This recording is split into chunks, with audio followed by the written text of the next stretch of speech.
नमस्कार, भक्ति शक्ति आस्था चैनल में आपका स्वागत है। आज हम बात करेंगे छठ पूजा के बारे में। जानेंगे क्या है इसका इतिहास और कैसे हुई छठ पूजा की शुरुआत। छठ पूजा कार्तिक शुक्ल पक्ष की षष्ठी को मनाया जाने वाला आस्था का पर्व है। 4 दिनों तक चलने वाले इस पर्व से राजा प्रियव्रत की पौराणिक कथा जुड़ी हुई है। इस पौराणिक कथाओं के अनुसार षष्ठी व्रत रखकर और विधि विधान के साथ छठी माता की पूजा करने के बाद राजा प्रियव्रत का मृत पुत्र वापस जीवित हो चुका था।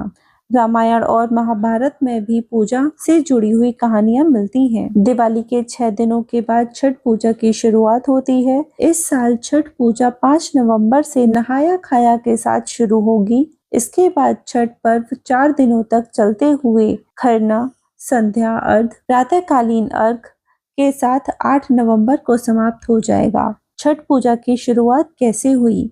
इसका जवाब हमें कई पौराणिक कथाओं में मिलता है। कथा के अनुसार त्रेता युग में माता सीता और द्वापर युग में द्रौपदी ने छठ पूजा व्रत रखकर सूर्य देव को अर्घ दिया था।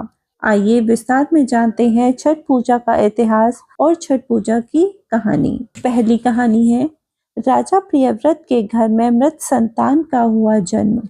पौराणिक कथाओं के अनुसार राजा प्रियव्रत बहुत दुखी थे क्योंकि उनके कोई संतान नहीं थी। उन्होंने महर्षि कश्यप को अपनी समस्या बताई। महर्षि कश्यप ने उन्हें पुत्रेष्टि यज्ञ करने की सलाह दी। यज्ञ के दौरान आहुति के लिए बनाई गई खीर रानी मालिनी को खाने के लिए दे दी गई। खीर खाने से रानी गर्भवती हुई और उन्होंने एक पुत्र को जन्म दिया, लेकिन दुर्भाग्य से बच्चा मृत पैदा हुआ। देवी छठी की कृपा से प्राप्त हुआ पुत्र राजा प्रियव्रत पुत्र के शव को लेकर शमशान घाट गए और दुख में डूबकर अपने प्राण त्यागने ही वाले थे कि तभी ब्रह्मा जी ने मानस पुत्री देवी षष्ठी प्रकट हुई। देवी ने राजा से कहा, मैं षष्ठी के मूल प्रवृत्ति के छठे अंश से उत्पन्न हुई हूँ, इसलिए मेरा नाम षष्ठी है। तुम मेरी पूजा करो और लोगों में इसका प्रचार प्रसार करो। कार्तिक मास की शुक्ल पक्ष की षष्ठी को रखा जाने वाला व्रत। देवी षष्ठी के कहने पर राजा प्रियव्रत ने कार्तिक मास के शुक्ल पक्ष की षष्ठी तिथि को विधि विधान से उनका व्रत किया। देवी की कृपा से उन्हें जल्द ही एक स्वस्थ पुत्र की प्राप्ति हुई। राजा ने पुत्र को पुनः प्राप्त करने के बाद नगरवासियों को षष्ठी देवी का प्रताप बताया।